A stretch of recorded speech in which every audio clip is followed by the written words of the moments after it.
Welcome to English 10-1. My name is Mrs. Susan Cullum, and I will be your teacher this semester for this course. So, now you have a face to go with the course, and make sure that you email me, or we can even Google Hangout if you have any questions about this course. This is the first year that I have done this English 10 course, but I have done the PBR English 10 for North Star for this is my 4th year doing that. So I've been doing that for a while. So what we want to do this week is we want to make sure that I get to know you and that you get to know the other students a little bit better. So you'll see on the opening page that there is an introductions forum, and I want you to introduce yourself to your other classmates. There are marks for participating in these discussion forums, and the introduction one does count, and it's worth 5% of your total mark throughout the course, and you also are required to respond to other students.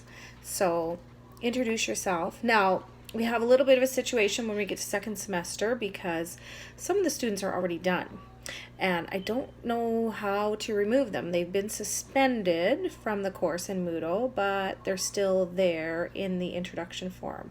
So, and you have really no way to tell who is still in the course or not. So just don't be offended if they don't respond to you.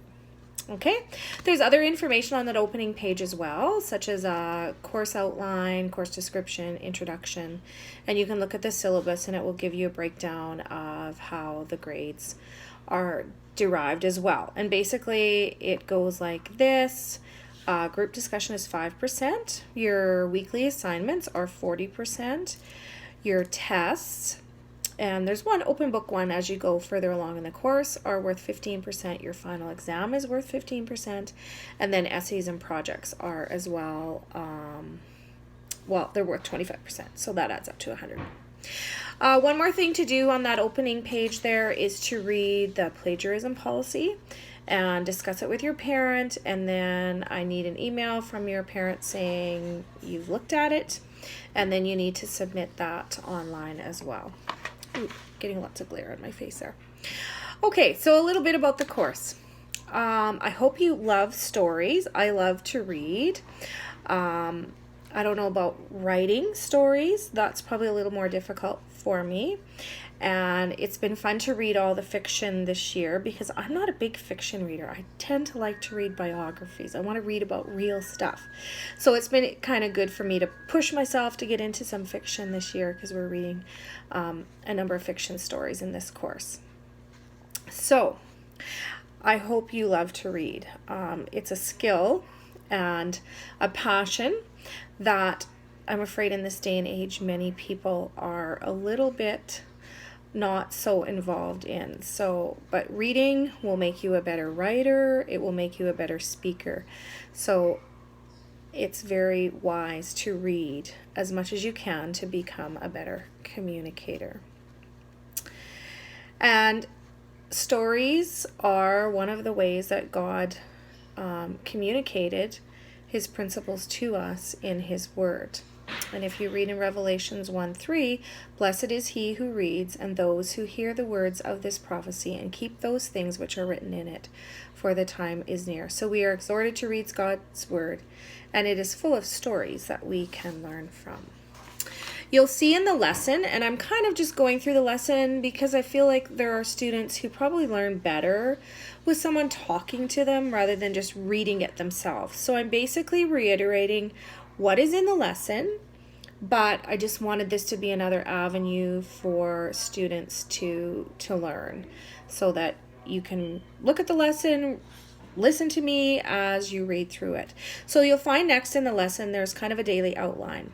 And so we base the course on a 4-day week. So you kind of have Friday to catch up or finish anything that you didn't get done during the week, or maybe you had an appointment or something went on. We also have quite a few Flex Fridays in Golden Hills School Division. So you'll find that there are a number of Fridays that teachers are unavailable. So that's one thing too. Okay, so let's delve into day one. Day one is about the short story. So a short story can be anywhere from 50 to 5,000 words. It could be romance, an adventure, a western, a comedy, or a mystery. It may be written purely for escape, or it may be deeply interpretive with a serious theme. Whatever type of story it is, it should meet 4 criteria. And those criteria for a short story are, it shouldn't be too long. You should be able to read it in one sitting. So it could be 5 minutes, maybe as long as 3 hours, but no more than that to be qualified as a short story. It should create a single effect. So there should be kind of a theme, an idea, or some sort of impact that story wants to make. And it shouldn't contain anything that detracts from that single effect. And it should be complete in itself. So you shouldn't need to go on and find more information to figure it out. So that's pretty broad, and we have other ways that we can look at short stories as well. So I'm sure that you've studied a bit in junior high about the elements of short story, like plot, conflict, setting, character, point of view, and theme is also considered an important aspect of many short stories. So plot, what is the plot? The plot is a series of interrelated actions that progress due to the interplay of opposing forces upon one another. So it is the pattern of cause and effect events which must be complete by the end of the literary work. It often shows a change in a character's life. Okay? So often as part of the plot, we talk about conflict. So conflict is when 2 opposing forces meet or confront each other. So oftentimes that is a person. And the person usually confronts one or more 5 basic kinds of opposition. So it could be other people, it could be forces of nature, it could be society, it could be fate, or it could be themselves. So internal elements battling for control. So let's talk about opposing forces. So it could be 2 characters. It could be man versus man or man against man. It may be 2 sides of a person, so could be man against himself or society or God. Or it could be 2 physical forces which find expression in a series of intense actions. All right, we also have stages of conflict. So usually there's something like an initial incident or a complication. Something happens to get the story going to make the conflict evolve.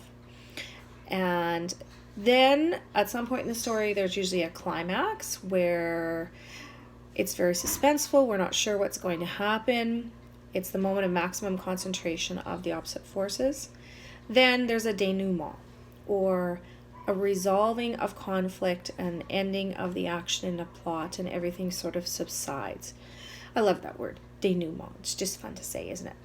Okay, number 2, after plot, we have setting. So setting is, where does it take place? What is the background, the physical background, time and place? Sometimes it's not important, but usually it's pretty vital to the story for us to understand why the characters act the way they do and what happens.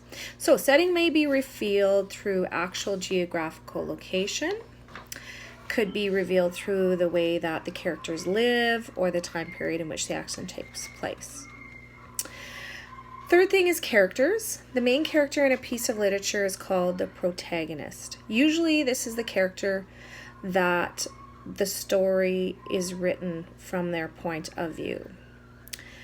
The protagonist does not necessarily mean the good guy, but he is the person that we are sort of implored or encouraged to identify with, I guess. The character or force working against the protagonist or creating the conflict is the antagonist. Characters usually respond to a series of actions under stress, and the motivation of the character determines the action and the final meaning of the event. Usually the writer attempts to show people as they really are, and therefore help develop some understanding of human nature. We learn about the writer from his or her characters, and they help to indicate the character's worldview. So that's maybe a term that you haven't really heard much about. So worldview is a little bit about, what do I think about people? Are people good? Are they bad? What do I think about what life is all about? Who created life? Where is the end of life? Why are we here? That sort of thing. So you'll hear more about worldview as we progress in this course. Characters also may have an artistic function in the novel to add humor, to put focus on the plot, to add a love interest, to act as a foil for another character. So a foil is a mirror or a contrast that may help to reveal who that person is. Okay, so types of characters. So we're still talking about the number 3 characters here. So a flat character is pretty boring. They're not very complicated. They're one-sided. You don't need a lot to describe them. A stock character is someone that we would just recognize as, oh, that's that type of person. So the bad guy, the damsel in distress, the good guy in white, the evil villain kind of thing. A round character is many-sided, more like a real person, so you can't fit them in a box. There are lots of curves to them, lots of details to them. A static character is one that doesn't change throughout the novel. And a dynamic character is one who undergoes a real shift or a very permanent change in the novel. And it might be kind of sent to encourage you to live a different way. I'm just thinking of in Les Miserables, which you'll face later in this course. Valjean is definitely a dynamic character because he undergoes a very permanent change in the novel. So for a change in a character to be believable, it must be plausible, motivated, hair on my lip here. Plausible, the reader sees a possibility of it. Motivated, there is a reason for the change in the character. Timely, enough time must have passed for the change to occur. So it has to be realistic, right? All right, so more about characters and how they are revealed or developed. So how is a character revealed? It's revealed through their words, what they say, what they think, their thoughts, how they act, what other characters say about them, through their physical description, and so how they're described, and from comments made by the narrator. So the most effective ones are the top 4. The last 2 are not as effective and tend to be more contrived, but they're easier for an author to do. We can look at the character of Bong from a short story as an example. We find out through direct description that he's 12 years old, he's Chinese, and he was sent to work in Canada. You might be able to get a picture of what he looks like, his hair, height, color, his clothes, from direct description as well. But these are not the most important things about Bong. It is more important that we discover what he is like. We find he's quiet but cheerful. He sings to the cow. He's gentle and polite. He's lonely and misses his family. These last things are revealed about Bong through his words and, more importantly, his actions. A different character narrates the story, so we don't get to know what Bong is thinking. Theme, number 4. This is an observation of life that serves as a controlling idea in a literary work. It is usually a statement about human behavior. Stories are not limited to one theme. Each reader can and should form his own ideas about theme. Of course, when the author himself tells you the theme of the novel or story, you should pay special attention to that. Most good novels have subtle and complex themes. The author doesn't hit you over the head with it. Your goal and your job is to figure that out. When the author doesn't state the theme for you, you should consider the following points when looking for theme. What is the writer saying? How does he or she see life or mankind? How does the literature end? And when you decide on a theme, make sure that there is enough thought-provoking material in the novel to make it interesting. Some short stories do not have a significant theme. They tend to lean more towards escape literature. So, or fantasy, that sort of thing. It's a little harder to pull themes out of fantasy or escape literature. Mood is number 5. Mood is the atmosphere or feeling of the world in the story. as the author creates it through setting and tone. Setting is the physical background of the story, while tone is the author's attitude towards his material as revealed through his diction, sentence structure, imagery, and symbolism. The tone may be formal, informal, intimate, solemn, playful, serious, ironic. Irony is a contrast between the apparent and the real, or between the expected and the actual. Short stories tend to have one dominant mood, while in a novel, you'll see that the mood can change throughout the novel.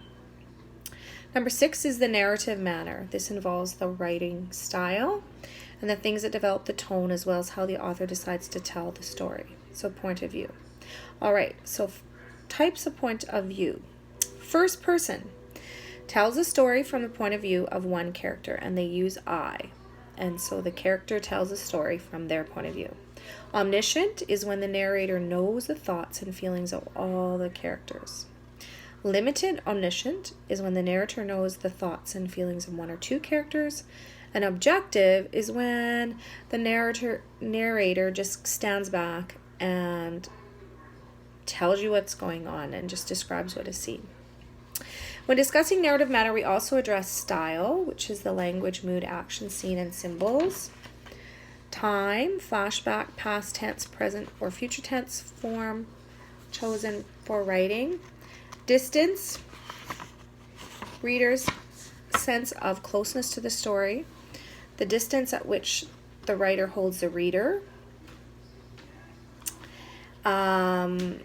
In some stories, we're brought close into the action, so we feel we are right there. In others, we feel like a spectator.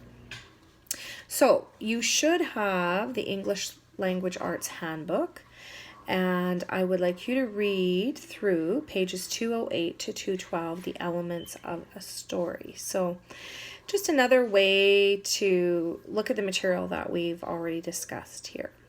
Okay, I'm going to stop that point and we'll come back later.